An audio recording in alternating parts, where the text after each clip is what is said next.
Welcome everyone to Vested Interest. This is Shane back again for their stock pick of the day video. It is October 11th. Today we're going to take a look at Texas Roadhouse. I believe this is out of the consumer staples sector. This is a restaurant, big chain here. They have a lot of these Texas Roadhouses all over the country. So we're going to take a look at them. And if you have not done so already, go ahead and hit that subscribe button down below. If you've been hiding in the background watching the videos and are not subscribed to the channel, help me get to 1,000 subscribers. Hitting that subscribe button, hit that notification bell, and give me a thumbs up if you like the videos. Drop a comment down below. Let me know what you think. Do you eat at Texas Roadhouse? Are there other restaurants you like more? All those things really help out a small YouTube channel like me. So if you're a dividend growth investor, go ahead and hit the buttons down below and help me out. Let's keep going here.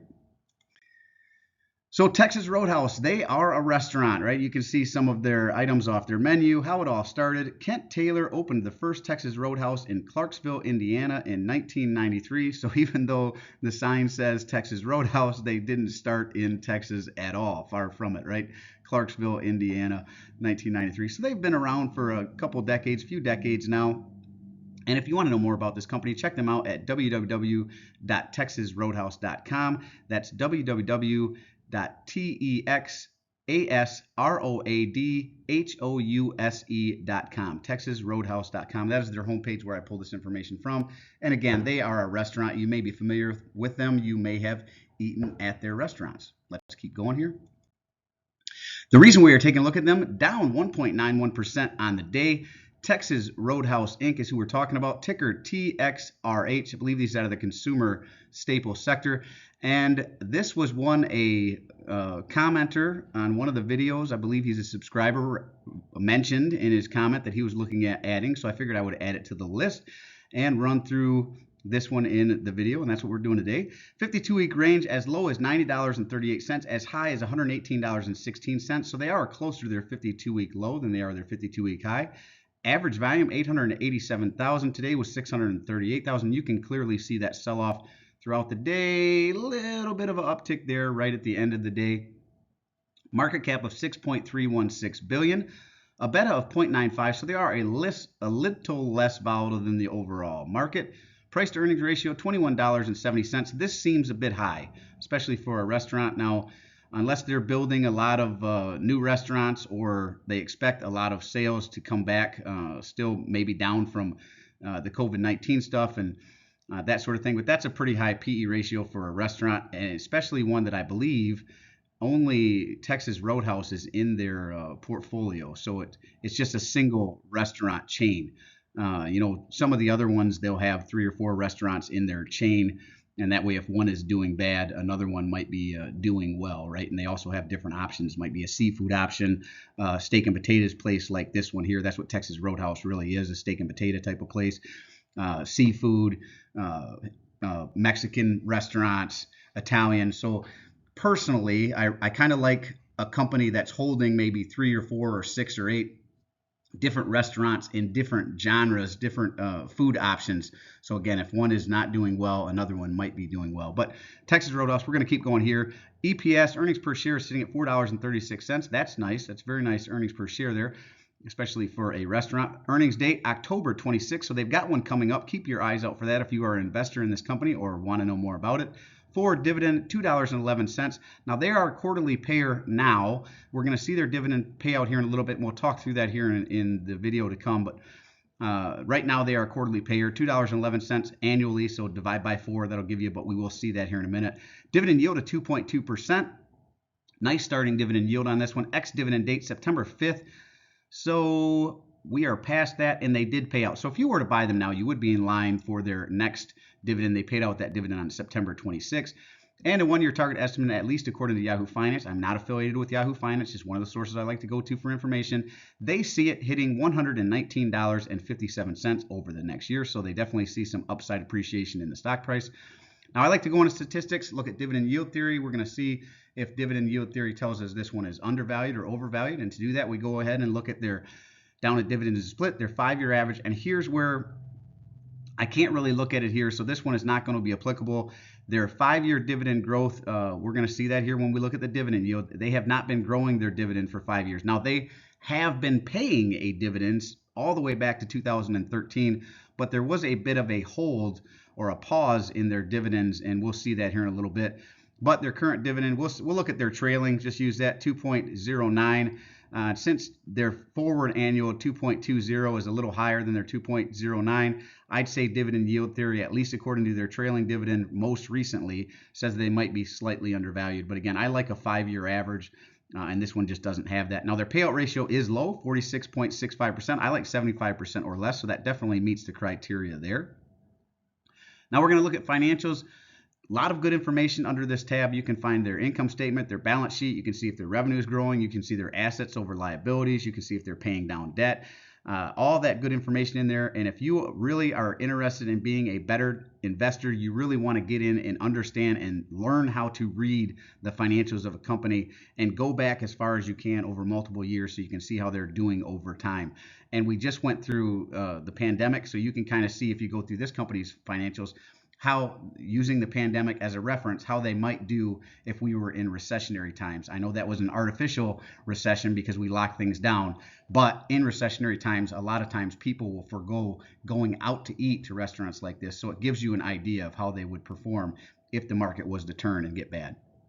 But under financials, we also want to look at free cash flow. We want growing free cash flow because dividends are paid out of free cash flow. And typically, if you have growing free cash flow, you have growing dividends as well to match. 2019, $159,958,000. A drop in 2020, that's a big drop, and we know why, right? The COVID-19 stuff right there, that's the reason why things got locked down, so that's not a huge concern. Now, they did bounce back very nicely in 2021, $268 million, so big jump up there.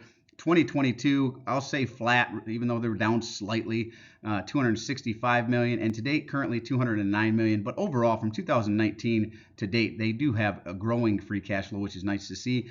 And they are repurchasing their shares. So now I will say from 2021 to 2022, even though they were down slightly, right, from 268 to 265, this repurchase of their own shares, that more than makes up for this drop here, right? So they are consistently buying back their shares, which is nice to see. That makes you more of a shareholder, even if you are not actively buying more shares of the company. So good numbers overall. Don't really like this that they haven't been paying a dividend for 5 years. They have been paying, going all the way, at least from what I could see, back to 2013. So it's not that like they haven't been paying for more than 5 years. It's just that they haven't been growing. They had a bit of a pause. We'll see that here in a little bit. Let's keep going. Now, another source of information, or another source I like to go to for information, is stockanalysis.com. I'm not affiliated with them either. Go ahead and pick any sources that you like. Just make sure you're picking more than one so you can back check the information you are getting is accurate. And they have 18 stock analysts that have taken a look at this. They call it a consensus buy. I have not done a discounted cash flow analysis on this one, so I'm just going to go with their recommendation here. If you're interested in this company, they see it being at least fairly valued right now, even though it's not a strong buy. That would be this one here. This would be a hold. This would be a sell. This would be a strong sell. So they call it a consensus buy. They have a low estimate of $101, and it currently sits lower than their lowest estimate. So if it was to come back up, that would be a 6.74% increase in the stock price. They have an average estimate of $115.33. That would be a 21.89% increase in the stock price, and that's pretty much, or pretty close to what we saw with Yahoo Finance on the previous page. And a high estimate of $144, which would be a 52.19% increase. And if you were to buy them now, you could collect that 2.2% dividend yield. Now, you can go into statistics and find a lot of the same information here. They just present it in a different way. I like to go into this one and look at return on invested capital and return on equity. I like 10% or better for both. And this beats both of those. The return on equity sitting at 28.2%, beats the 10% I like there. And the return on invested capital, 14.4%. Very nice to see. Now, I also like to look at earnings per share forecasted growth over the next 5 years. They do not have one. So if anyone has a growth estimate for their EPS, if you could drop it in the comment section down below. I just did not have time to go past the two sources that I like to, and I did not see it in either one. So they do not have a forecasted estimate for the EPS growth or for the revenue growth. So I'd want to do more of a deep dive on this to see if I could find that information. Now over to the dividends. Now this one, stockanalysis.com calls it 50.93%. Yahoo Finance said 46. We're going to, split the difference and call it 48%. Either way, it's under 50% payout ratio, or right around 50%, which gives them a lot of runway to increase the dividend over time. And it looks like they are. Dividend growth to 18.54%. Very high dividend growth on this one. Now let's look at the dividend and kind of talk through the dividends here. So 2019, they were paying 30 cents. 2020, they were paying 36 cents. And this is what I mean when I say, looks like in 2020 during the pandemic, they paused it, right? So that's why we're not seeing 5 years of dividend growth. This pause right here would have interrupted that. But they did start back up in May 2021. They started their dividends again at 40 cents. In 2022 of March, they raised it up to 46 cents, and March of 2023 they raised it up to 55 cents. So at least for the last couple of years they've had dividend growth, and I would expect if they are going to continue this trend in March of 2024 they will be raising it again. And they are on the March, June, September, December month payout ratios, month payout schedule, not ratio. They are on the March, June, September, December payout schedule. That is when they are paying out, the months they are paying out. This is the vested interest stock screener. This is how I set up the videos, as well as how I look at a company on a high level to see if I am interested at all at doing more of a deep dive. If it meets 5 of the 8, or if it's a financial company, 6 of 9, I add in price to book for financials like banks, 1 being fairly valued, anything under 1 being undervalued for banks. Then I will do more of a deep dive on the company, really get into the financials, do a discounted cash flow analysis on this one. I'll be honest, this one is not on my watch list. I don't really have restaurants on my watch list. It is a cyclical style business, and recessions tend to hurt them. But that does not mean it shouldn't be on your watch list. If you are interested in this one definitely looks interested. I would have to compare it to some of its competitors. The owner of, let's say, Olive Garden, but that particular company owns several different restaurants in its portfolio, so it wouldn't be a one-to-one comparisons really, but it's hard to really compare this one because they're sitting kind of on their own with just the one restaurant in their portfolio, at least for right now that I'm aware of.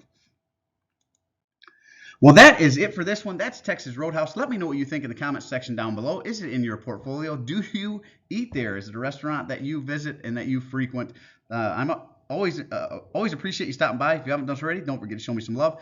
Hit that thumbs up, ring the notification bell. Most importantly, subscribe to the channel. Hit that subscribe button down below. Hit the notification bell so you're notified whenever we post any new content. I do personally read and respond to the comments. I'm always interested to read your questions, opinions, or suggestions for future topics. So if you have a company like Texas Roadhouse you'd like me to cover in the Stock Pick of the Day series, go ahead and drop it down below, and I will work it into the rotation. This is Shane signing off, wishing peace and prosperity to you and yours. And remember, financial security comes to those who take a vested interest. Hey, thanks for stopping by, and we'll see you in the next one. I'm not a financial advisor. Nothing in this presentation should be considered financial advice. I'm only sharing my opinion and investing journey for educational and entertainment purposes. Investing involves risk. You can't lose money. You should never invest any amount of comfortable losing. Always do your own research. Invest based on your situation, circumstances, and select criteria, or seek legal advice counsel of a certified financial advisor.